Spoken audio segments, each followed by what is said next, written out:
The lights of Manhattan once promised the world that modern civilization was invincible. Skyscrapers glowed all night, subways thundered beneath the city, and even the darkest alley was only ever a flick of a switch away from daylight. For most New Yorkers in 2003, the idea of their metropolis falling into chaos seemed as far-fetched as a medieval fable. But at 4:10 p.m. on August 14, 2003, the illusion shattered. In an instant, 50 million people from New York to Detroit, from Ontario to New Jersey, were plunged into a darkness so complete, so sudden, that it felt like the end of the world had arrived without warning. The cause?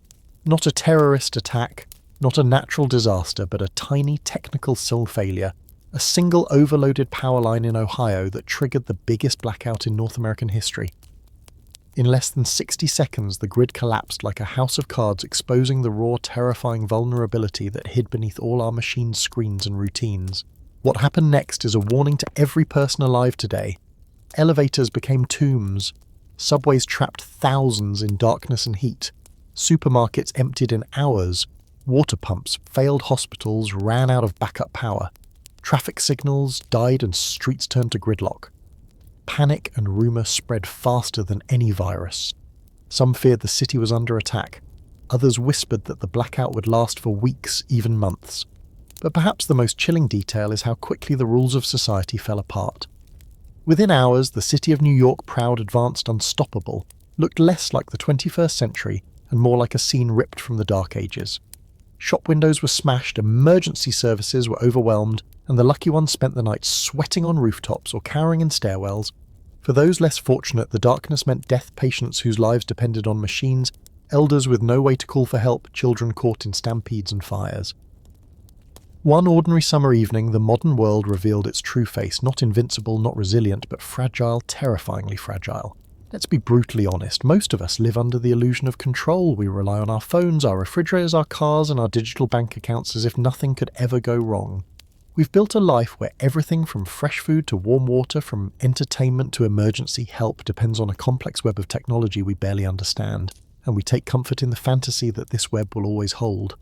But history and reality say otherwise. The blackout of 2003 lasted barely 2 days, but it turned New York, the city that never sleeps, into a medieval village. Neighbours gathered by candlelight, strangers bartered batteries for bread, families huddled together for safety. No cell service, no internet, no just Google it for instructions. If you didn't know how to make do with what you had, you were helpless. Think about it. Strip away your devices, your streaming services, your online grocery deliveries. Take away your heater in winter or your air conditioner in summer. Would you know how to keep your family warm, fed, safe? Would you know how to purify water, start a fire, or navigate in the dark without Google, without YouTube, without a single working app? And if not, how long do you think you'd last? A week, a day, an hour? Now imagine your ancestors, the so-called backwards medieval people. They had no smartphones, no power grid, no antibiotics, no supermarkets. And yet they not only survived centuries of war, famine and plague, they built entire civilizations from scratch. Their secret, they understood resilience not as a hobby but as a way of life. They read the weather in the wind, kept fire alive without matches or lighters, built defenses from living plants and passed survival knowledge down through stories and songs. They knew how to live off the land, how to help each other, how to adapt and improvise. In short, they mastered the art of surviving chaos, while we have become experts at consuming convenience. So here's the challenge for you right now.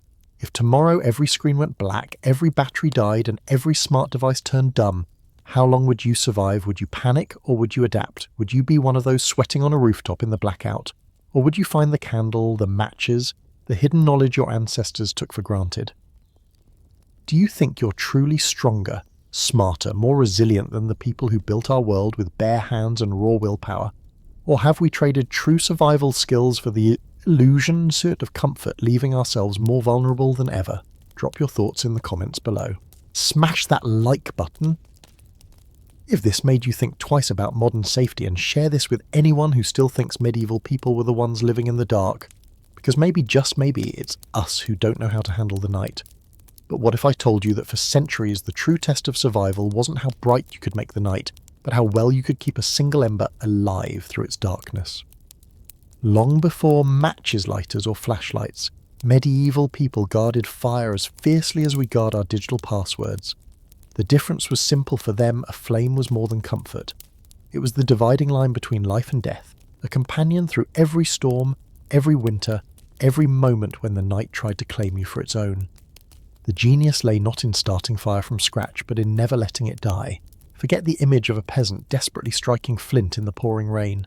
The real survivors walked the fields and forests with a secret weapon, a bundle of living fire cradled in a hollow stem hidden in a leather pouch, smouldering just enough to stay alive sometimes for days, sometimes for weeks. Imagine elder wood or thick reed cut and hollowed. Inside a carefully nurtured coal or ember from last night's hearth, still glowing, still breathing. Both ends sealed with wax or clay, locking in just enough air to keep the fire from suffocating, but not enough to let it consume itself in a rush of flame. Some bundles even had tiny vents adjustable to slow the burn or bring it back to life. In this way, the fire moved with the people through rain, snow, exile, or flight. As long as the ember glowed, hope survived. Travellers, shepherds, and outcasts learned to rotate multiple fire bundles, carrying redundancy like an insurance policy. There are records of certain fungi tinder fungus smouldering safely inside for more than 2 months. In monasteries, eternal flames burned night and day, guarded by novices, who understood that to lose the fire was to invite disaster upon the entire community. But here's where the story turns dark, literally and metaphorically. In the age of superstition, not everyone understood the science of smouldering embers. In times of panic, suspicion, or famine, the sight of a woman carefully tending to a strange tube from which smoke and heat seemed to linger, even after the fire was out, became a source of fear. Whispers began witchcraft. A flame that never dies, surely the devil's work. There are chilling accounts from medieval Europe, Germany, Scotland, the Low Countries, where women were dragged from their homes, their hands searched for ash and blackened stems. The accusation was as simple as it was damning: anyone who could carry fire in her pocket without visible flames must have made a pact with the forces of darkness. For many, the punishment was not exile or shame, but the pyre itself. In a cruel twist of irony, women who preserved life through knowledge of fire were themselves destroyed by society, more afraid of the unknown than the darkness itself. Today we flick a lighter, strike a match, tap a phone app for light or heat, never thinking of the miracle in our hands. We've forgotten what it means to cradle survival in a fistful of ash, to plan for disaster, not with gadgets but with skill. We take for granted the invisible line that separates warmth from cold, safety from exposure, life from death. But step back and ask yourself, if your world went dark tonight, utterly mercilessly dark, could you keep your fire alive? Do you know the trick of coaxing a coal to smoulder, the patience to guard a single ember against rain, wind and time? For the people we dismiss as primitive, this was not a trick, not a ritual, but a living wisdom passed down for generations. It was resilience in its purest, most fragile form, a culture built on the stubborn refusal to let the darkness win. But what happens when darkness is not just the absence of light, but the loss of direction? When the world goes silent and you are left with nothing but your senses, do you know how to find your way out? Most people today treat navigation as an afterthought. Lost. Just tap the blue dot on your phone. Can't find your destination. Let GPS guide you, turn voice by synthetic voice until you reach your door. But in the world before satellites, cell towers and digital compasses, survival was never just about staying warm. It was about finding your way through forests, mountains and storms. When your eyes failed and your feet could wander in circles for days. To the medieval mind, sound was not that background noise. It was a map, a language, a lifeline. They learned to read the world by ear, the echo of a shout across a valley, the way bird calls changed with elevation, the rush or hush of water carried on the wind. Every environment spoke a dialect of sound if only you were patient enough to listen. Shepherds moving through fog would clap, whistle or strike their staffs together, reading the timing and clarity of echoes to judge the depth of woods, the distance to open ground, or the presence of water. Pilgrims lost in forest learned to distinguish the soft, sapping silence of marsh from the high, sharp ring of stones. Even footsteps were clues, the dull thump of loam, the hollow tap of root, the sudden hush of moss underfoot. Perhaps the most extraordinary form of this ancient skill survived in secret right into the wars of the 20th century. In the forests of occupied Europe during World War II, Allied partisans and resistance fighters often found themselves cut off from radios and maps, hunted by enemies lost in night and fog. When their equipment failed, they reverted to the oldest technology of all the human ear. There are accounts from the French and Polish resistance of teams moving silently through pine woods, mapping their way by the shift in sound, the distant burble of a stream, the abrupt hush where forest thickened, the eerie resonance of a church bell echoing miles away. In pitch darkness, when a single misstep could mean capture or death, these fighters trusted their senses and each other more than any broken device. One French partisan described escaping a Nazi patrol by following the direction of frogs croaking. He knew they would only gather near water which ran beside a safe road out. In the Ardennes, a group of Polish fighters found their bearings at night by identifying the unique echo thrown back by ancient stone bridges, a sound signature passed down by local elders who had never seen a map. All this accomplished without a battery or a screen, just a willingness to listen, to observe, to adapt. Today, if our devices die, most of us are lost in more ways than one. We've let the sharpness of our senses dull, forgotten how to tune in to the subtle cues that could save us.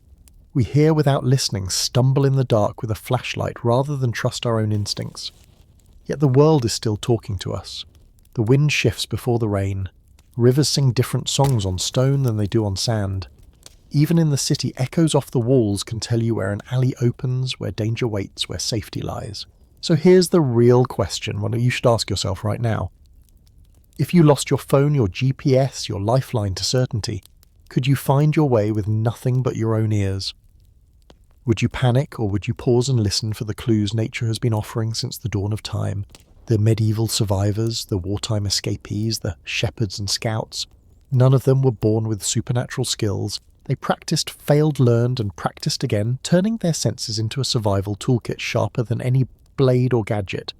Yet even the most acute senses cannot preserve food through the rot of time, nor unlock the hidden chemistry of the plants that grow beneath a hostile sky. For this medieval survivalists mastered another ancient art, the alchemy of smoke. In a world before refrigeration, the most precious commodities were not gold or silver, but time and safety days, weeks, even years of life extracted from a harvest otherwise doomed to spoil.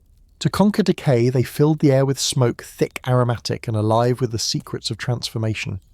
This was more than a simple method to flavour meat.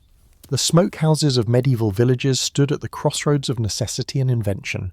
Oak, juniper, pine, and birch, each wood yielded a different profile of preservative chemicals, a different shield against the slow invasion of mould, insects, and rot. Meat certainly could last a season on the rafters.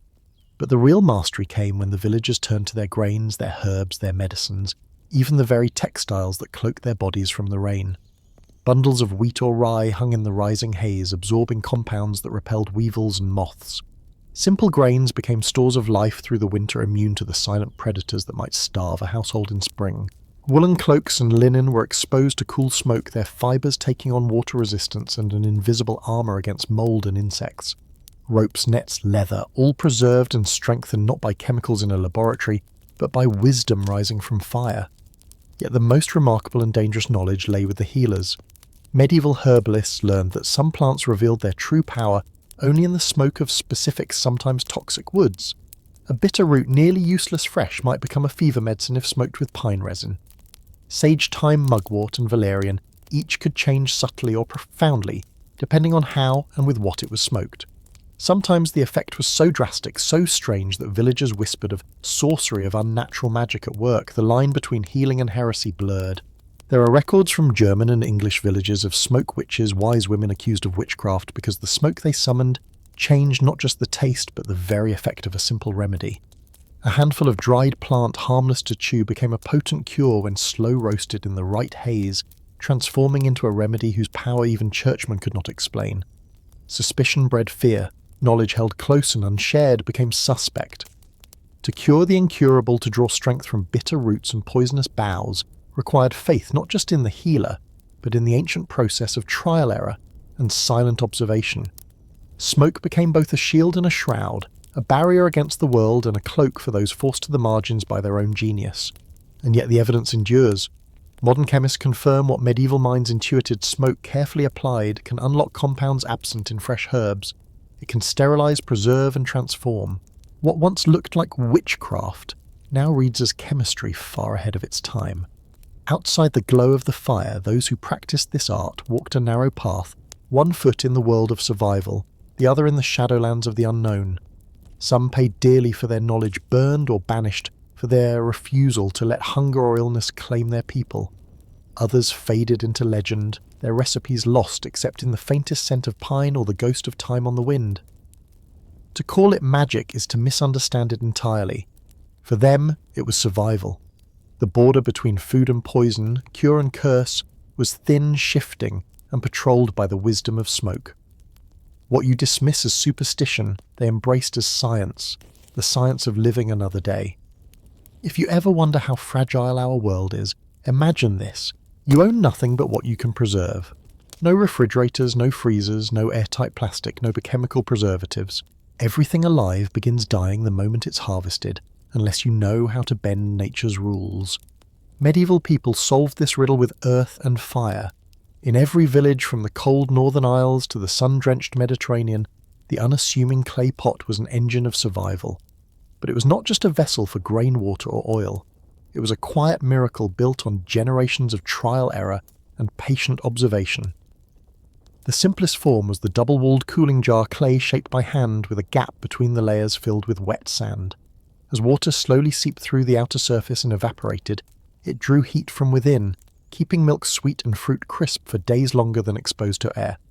Bread stayed soft, meat lasted past its prime, all without a hint of frost or ice.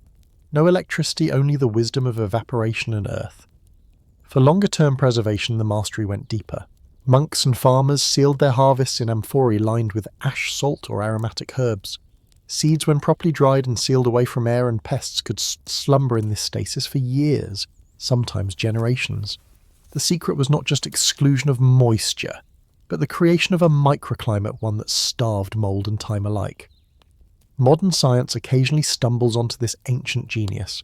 In 2010, archaeologists unearthed seeds from a medieval storage pit in England, some dating back more than 700 years. To their astonishment, a few still germinated when planted, coaxed awake by sunlight after centuries in clay's embrace. The DNA survived not through luck, but through the deliberate craft of those who stored it away with care and faith. This was not a curiosity, but an insurance policy against the unpredictable crop failure, war, winter plague. If disaster struck, the clay jars could yield life itself, grains, beans, even the hope of a new harvest. The knowledge of how to prepare, dry, and store the seeds was guarded as closely as any treasure, and the principle survives. Across the Middle East and Africa, the zir pot, a simple clay cooler, still keeps vegetables fresh for weeks without a watt of electricity sustaining families through drought and disaster. In the 21st century, health workers use similar earthen fridges to transport vaccines across deserts where the grid does not reach and the sun can kill. The technology never needs to be plugged in, never suffers a system failure, never calls for a replacement part. Clay, humble and universal, outlasts every battery, every hard drive, every clever gadget. Its utility does not fade with fashion or the rise and fall of civilization. It is made, remade, and used again, proof against the whims of empire and the entropy of time. If you look at a medieval storage room, you might see only pottery. But hidden within each vessel is a story of resilience, of families hedging against famine, of monks guarding tomorrow's harvest from today's misfortune. The vessel is not just a thing, it is a promise, a silent bet placed on the future by people who understood that survival is never guaranteed, only earned. In an age when we entrust everything, our food, our medicine, even our memories, to fragile systems and fleeting power, perhaps the most enduring wisdom is this: technology will fail. Data will disappear. But life, if tended with care and stored with patience, can outlast them all. And yet survival was never about endurance alone. Sometimes it required building barriers so clever, so adaptive, that even the world's mightiest armies could not break through. Long before concrete walls or barbed wire, the Celts and their neighbours in medieval Europe mastered a technology that modern minds still struggle to appreciate. Hedge-laying, the art of weaving living trees and thorny shrubs into an impenetrable, ever-renewing barrier, was as much an act of survival as any fire or clay vessel. But it was also a statement here the land itself is both home and fortress. At first glance, a hedge is humble, just rows of hawthorn, blackthorn, hazel and bramble shaped and trained over years. But look closer and you see design branches cut and bent, woven into a dense wall that stops not only animals but men and horses too. In spring, the hedge bursts with blossoms attracting bees. In summer, it fills with berries and edible shoots. In winter, it shelters birds, feeds livestock, and blocks the cruelest winds. Medicines can be gathered from its leaves and bark, food plucked from its thickets. Villages and farms learn to create these living fortifications over generations. Each year, the hedge is laid cut halfway through, bent over, and woven back into itself, encouraging new growth. The result is a boundary that grows stronger, not weaker with time. It self-heals after storms or damage. It needs no stone, no iron, no constant repairs. But the true genius of the hedge was revealed in war. Roman generals marching their legions across Britain scoffed at the idea that bushes could slow the advance of the world's most disciplined soldiers. Julius Caesar himself wrote with frustration about the thick interwoven fences of living wood, set with thorns and hidden ditches that stopped cavalry charges and broke the order of the Roman line. Again and again the legions bogged down, unable to cut, burn, or trample through. Underestimating the humble hedge, Rome learned that nature, when bent to human wisdom, could humble even the greatest empire. Elsewhere, these living fences determine not just the boundaries of land, but the fate of entire communities. In Devon and Cornwall, in Normandy and Bavaria, hedges have endured since the Middle Ages, some more than 800 years old, still marking the edge of farms long after castles have fallen and kings have faded. They are living archives, preserving seeds, insects, and soil for centuries, a genetic memory of landscapes lost elsewhere. More than defence, the hedge is a bank of biodiversity and resilience. In times of hunger, families foraged its fruits and medicinal bark. In times of war, it sheltered fugitives and frustrated invaders. In times of peace, it stitched together the edges of a village, a silent pact between people and the land. In a modern world obsessed with progress, it is easy to dismiss a wall of tangled branches as obsolete. Yet these hedges outlast stone, outlive wire, and thrive without machines or maintenance. They remind us that when shaped with knowledge and patience, nature does not simply shelter life, it defends it. The lesson written in every living fence is simple. Even the mightiest fall when they forget how to work with nature, not just against it. In the end, the Celts' hedges were not only a line on the map, but a quiet, persistent declaration. We will not conquer this land. We will become a part of it, and in doing so, make it our strongest shield. But not all strength is built from stonewood, or even living thorns. Some of the most vital defences are invisible, etched not into the earth, but into the minds of those who share a language, a song, a secret sign. Across centuries, in societies without written laws or constant power, it was the living network of memory passed from mouth to ear, hand to hand, that kept entire peoples alive when every other safeguard failed. In the medieval world, true survival was never an individual feat. A lone hunter, a brilliant healer, a brave scout, all would be lost without the web of knowledge spun by countless ancestors and neighbours. While scribes and priests guarded precious books behind monastery walls, the common folk built libraries that needed no shelves. Stories whispered by firelight, riddles woven into games, melodies encoded with rules for weather seasons and danger. Every child learned not just what to remember, but how to remember the lullabies that mapped safe paths to pasture, the chants that disguised recipes for medicine, the rhymes that listed edible roots and poisonous berries. Elders taught not by lecturing, but by singing, challenging, and rewarding sharp memory and curiosity. Knowledge was scattered like seeds, no single person ever held it all. But together, the village knew everything it needed to survive. Sometimes this web of memory made the difference between extinction and endurance. In the volcanic landscapes of Iceland, where poisonous gases could seep from the earth without warning, one small village nearly vanished after a hidden fissure began leaking deadly fumes into their fields. Panic spread, livestock died, neighbours fell ill. It was a child barely 10 who began singing an ancient song handed down through the generations. Its words, playful to the untrained ear, were in fact a coded warning.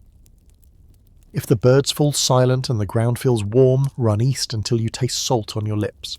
The adults listened, recognized the lines, and fled as the song directed. In hours, the old village was abandoned. Those who left survived. Those who hesitated did not. No one alive remembered who wrote the song, but every child knew its melody, and that was enough. Elsewhere in the frozen north and drought-scorched south, communal knowledge networks acted as a living archive. In Scandinavia, traditional circle games disguised navigation routes through forests and swamps.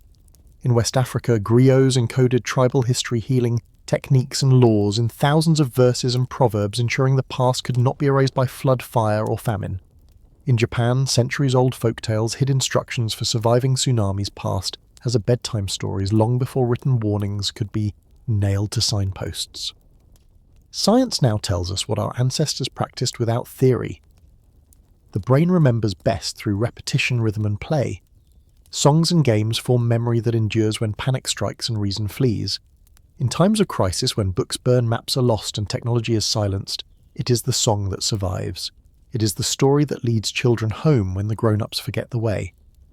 What seems like folklore is often in fact the last line of defense against oblivion. A chant can carry the sum of a people's survival hidden in plain sight, waiting for the right moment to rise. When the world grows unstable, when everything trusted turns unreliable, it is not the words on a page, but the words in your bones that carry you forward. When the books are burned, when the network is gone, only memory will save you. But sometimes even memory is not enough. Texas, February 21, the world's energy capital. A monument to modern technology is paralyzed by a blizzard. Ice pounds the power grid. Homes lose light and heat pipes burst and flood the floors. Food spoils in pantries, water freezes in plastic bottles. Millions shiver through the longest nights of their lives. Families huddle in cars. Old people wrapped in every coat they own. Children ask if the sun will ever return. In the silence, what you own means nothing. Money cannot buy warmth if you don't know how to make fire. 1,000 digital contacts offer no comfort if you cannot melt snow to drink, patch a broken window, or signal for help without a phone. And as the cold creeps in, reality shatters the fantasy of progress. Dozens die of exposure of carbon monoxide, of simple mistakes no peasant or village child would ever make. It is a tragedy of our time we have inherited every miracle of our ancestors' struggle. Yet we have forgotten why those miracles mattered. We have built towers of light networks of code engines that carry us beyond the clouds. Yet a simple storm is enough to strip us bare, to remind us how little stands between comfort and chaos, life and loss. We are modern, but we are fragile because we have let slip the wisdom that turned hardship into home strangers, into community necessity, into knowledge. We have chosen convenience over resilience, and now with each passing year the storms grow fiercer, the world more uncertain. What do we carry with us into this new night? Are we heirs to the song, the ember, the hedge and the clay jar? Or are we only shadows unprepared for darkness, hoping someone else will keep the fire alive? History is not a chain of inventions, but a memory of how to endure. Our ancestors survived not because they were lucky, but because they remembered the way water tastes in the dark, the weight of a blanket over cold feet, the map in a song, the patient art of storing life for a season yet to come. If the lights go out tomorrow, will you know how to tend a fire, or find north in the wind, or store seeds until the storm passes? If the network falls silent, will your hands, your senses, your memory still know how to keep you safe? This is not a warning. It is a gift, a story passed like a torch from those who walked before us, to all who must someday face the night alone. And now, as you lay your head down, remember the world is vast and the darkness outside is real.